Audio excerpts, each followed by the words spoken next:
आज की इस चर्चा में स्वागत है। बिना किसी देरी के सीधा मुद्दे पर आते हैं और दुनिया के सबसे बड़े, सबसे उलझे हुए बाजार का पर्दाफाश करते हैं, फॉरेक्स मार्केट। रोजाना 9.6 ट्रिलियन डॉलर का विशाल वॉल्यूम यहां से गुजरता है। ये रकम इतनी बड़ी है कि दुनिया भर के सारे शेयर बाजारों का कुल दैनिक लेन देन मिला लें तो भी ये उससे लगभग 25 गुना ज्यादा है।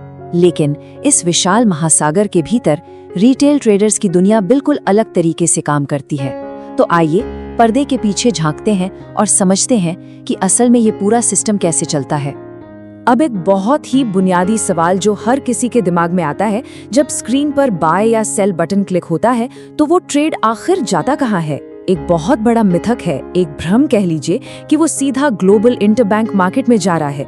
ऐसा लगता है कि मानो जेपी मॉर्गन या डॉयचे बैंक जैसे टियर 1 लिक्विडिटी प्रोवाइडर्स के साथ सीधे लेन देन हो रहा हो। लेकिन असलियत ये है कि ज्यादातर रिटेल ट्रेड्स कभी भी ब्रोकर के प्राइवेट सर्वर से बाहर ही नहीं निकलते। EBS यानी इलेक्ट्रॉनिक ब्रोकिंग सर्विसेज जैसे असली टियर 1 लिक्विडिटी वेन्यू के डेटा पर अगर नजर डालें तो तस्वीर बिल्कुल साफ हो जाती है। यहाँ जो नीले रंग का हिस्सा है वो एल्गोरिदम ट्रेडिंग का है और लाल हिस्सा मैनुअल ट्रेडिंग का। ये साफ तौर पर दिखाता है कि बड़े स्तर पर, संस्थागत स्तर पर पूरी तरह से एल्गोरिदम का ही दबदबा है। बड़े बैंक और संस्थाएं पूरी तरह से ऑटोमेटिक सिस्टम पर चल रही हैं। तो एक साधारण मैनुअल क्लिक और इस हाईटेक एल्गोरिथम मार्केट के बीच एक बहुत बड़ी खाई है और इस खाई को भरते हैं ब्रोकर। तो चलिए सबसे पहले इसकी बुनियादी ढांचे को समझते हैं। ए बुक बनाम बी बुक एग्जीक्यूशन मॉडल। सबसे महत्वपूर्ण बात यही है कि इन दोनों मॉडल्स में बुनियादी फर्क क्या है। ए बुक, जिसे एजेंसी मॉडल भी कहते हैं, उसमें ब्रोकर सिर्फ एक बिचौलिए का काम करता है। ट्रेड सीधा बाहरी लिक्विडिटी प्रोवाइडर्स के पास भेज दिया जाता है और ब्रोकर अपना छोटा सा कमीशन या स्प्रेड मार्कअप रख लेता है। इसमें ब्रोकर का कोई अपना रिस्क नहीं होता। लेकिन बी बुक मॉडल की कहानी अलग है। इसमें ब्रोकर ट्रेड को बाहर नहीं भेजता, वो खुद उस ट्रेड का काउंटर पार्टी बन जाता है। सीधे शब्दों में कहें तो अगर कोई करेंसी खरीद रहा है तो ब्रोकर अंदर ही अंदर उसे बेच रहा होता है। अब एक ऐसा आंकड़ा देखते हैं जो थोड़ा हैरान करने वाला है।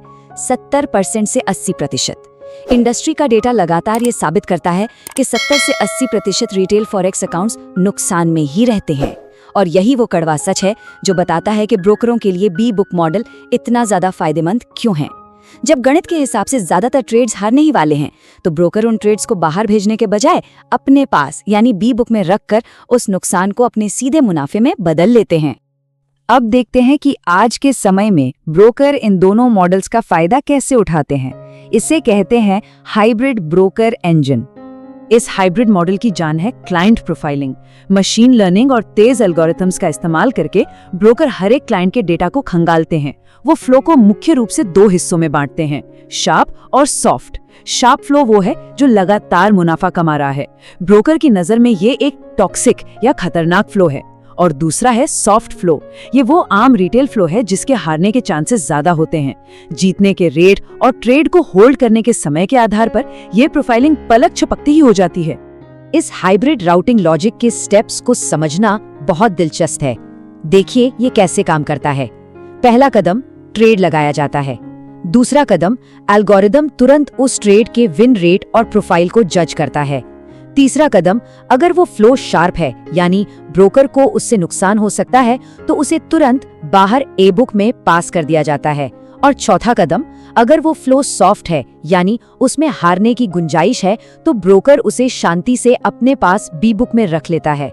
ये पूरा सिस्टम 100% ऑटोमेटिक और डेटा पर आधारित होता है। अब आगे बढ़ते हैं और सर्वर लेवल पर इस्तेमाल होने वाले उन टूल्स को समझते हैं जिनसे ब्रोकर रिस्क को कंट्रोल करते हैं। मेटाट्रेडर जैसे प्लेटफॉर्म्स में कुछ खास सर्वर साइड प्लगइन्स होते हैं जो एग्जीक्यूशन पर पूरा नियंत्रण देते हैं। उदाहरण के तौर पर कोट चेकर, जो कीमत में होने वाले हर बदलाव पर पैनी नजर रखता है। एंटी स्कैल्पर, जो ये पक्का करता है कि ट्रेड को तुरंत क्लोज करके जल्दी मुनाफा न कमाया जा सके, वो एक मिनिमम टाइम के लिए ट्रेड खुला रखने पर मजबूर करता है। और एक टूल जिसका नाम है लेटेंसी जनरेटर, ये सबसे अहम है। ये लेटेंसी जनरेटर काम कैसे करता है? ये एसिमेट्रिक स्लिपेज नाम की एक स्थिति पैदा करता है। जब बाजार में तेजी आती है तो ये टूल जानबूझकर एग्जीक्यूशन में मान लीजिए 350 मिलीसेकंड जैसी एक आर्टिफिशियल देरी डाल देता है। इसका नतीजा ये होता है कि जब मार्केट ट्रेडर के फेवर में जा रहा होता है तो ट्रेड में देरी की जाती है ताकि कीमत खराब मिले, लेकिन अगर मार्केट ब्रोकर के फेवर में है तो ट्रेड बिना किसी देरी के तुरंत एग्जीक्यूट हो जाता है। ये पूरी तरह से एक तरफा गेम है। इस पूरी तस्वीर का एक और पहलू है रेगुलेटरी आर्बिट्राज और उससे जुड़े कानूनी दांवपेच। रेगुलेटरी आर्बिट्राज का सीधा सा मतलब ये है कि कड़े घरेलू नियमों और क्लाइंट प्रोटेक्शन कानूनों से बचने के लिए ये ब्रोकरेज फर्म्स किसी दूसरे देश यानी ऑफशोर में अपनी सब्सिडियरी कंपनियां खोल लेती हैं। वो जानबूझकर ऐसे देशों को चुनते हैं जहां वित्तीय नियम नाम मात्र के होते हैं। टीयर 1 अथॉरिटीज और इन ऑफशोर देशों की तुलना करें तो जमीन आसमान का फर्क दिखता है। एक तरफ है ऑस्ट्रेलिया का ASIC या यूके का FCA जैसे टीयर 1 रेगुलेटर्स, यहाँ नेगेटिव बैलेंस प्रोटेक्शन मिलता है और लिवरेज अधिकतम 30:1 तक ही होता है। लेकिन दूसरी तरफ वानुआतू या बेलीज जैसे ऑफशोर हेवन है, वहाँ वही ब्रोकर 1000:1 तक का लिवरेज दे देता है और सुरक्षा के नाम पर वहाँ कोई भी कड़े नियम नहीं होते। तो सवाल ये है कि रिटेल क्लाइंट्स इस कानूनी पुल को पार करके ऑफशोर की तरफ जाते ही क्यों हैं? जवाब है लालच। ब्रोकर उन्हें भारी भरकम ट्रेडिंग बोनस और हाई लीवरेज का ऑफर देते हैं और इसी लालच में आकर जब खाता ऑफशोर ब्रांच में खुलता है तो जाने अनजाने भी सारी कानूनी और नियामक सुरक्षा वही खत्म हो जाती है। ये एक बेहद सोची समझी रणनीति है। इन सब के बीच एक आम ट्रेडर खुद को कैसे बचाए? आइए कुछ जरूरी बचाव के तरीके देखते हैं। इस बाजार में टिके रहने के लिए एक चेकलिस्ट का पालन करना बहुत जरूरी है। सबसे पहले हमेशा टीयर 1 रेगुलेशंस चेक करें। ये पक्का करें कि अकाउंट FCA, NFA या ASIC के अंडर हो, न कि किसी ऑफशोर टापू पर।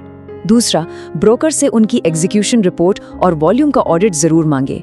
और तीसरा, आर्टिफिशियल स्लिपेज और देरी से बचने के लिए लो लेटेंसी वाले वर्चुअल प्राइवेट सर्वर यानी VPS का इस्तेमाल करें जो ब्रोकर के डेटा सेंटर के बिल्कुल करीब हो। इस पूरे सिस्टम को एक बहुत ही बेहतरीन विचार में समेटा जा सकता है। विदेशी मुद्रा बाजार एक लोकतंत्र नहीं है, ये एक पदानुक्रम है। बिल्कुल सच, ये एक मल्टी लेयर स्ट्रक्चर है जहां सबसे ऊपर टीयर 1 बैंक बैठे हैं और रिटेल फ्लो को बिचौलियों और ब्रोकरों के जरिए बहुत ही सिस्टमैटिक तरीके से मैनेज और मोनेटाइज किया जाता है। तो आज की चर्चा को एक बहुत ही विचारोत्तेजक सवाल के साथ खत्म करते हैं। जब अगला ट्रेड लगाया जाएगा तो स्क्रीन के दूसरी तरफ असली काउंटर पार्टी कौन होगा? क्या वो वाकई बाजार है या महज एक बी बुक सर्वर? इस मैकेनिज्म को समझना ही एक कामयाब और जागरूक ट्रेडर बनने की दिशा में पहला और सबसे जरूरी कदम है।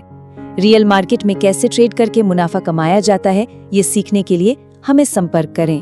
अगर ये वीडियो आपको अच्छा लगा तो लाइक करें और अपने forex trading arena YouTube channel को सब्सक्राइब करें।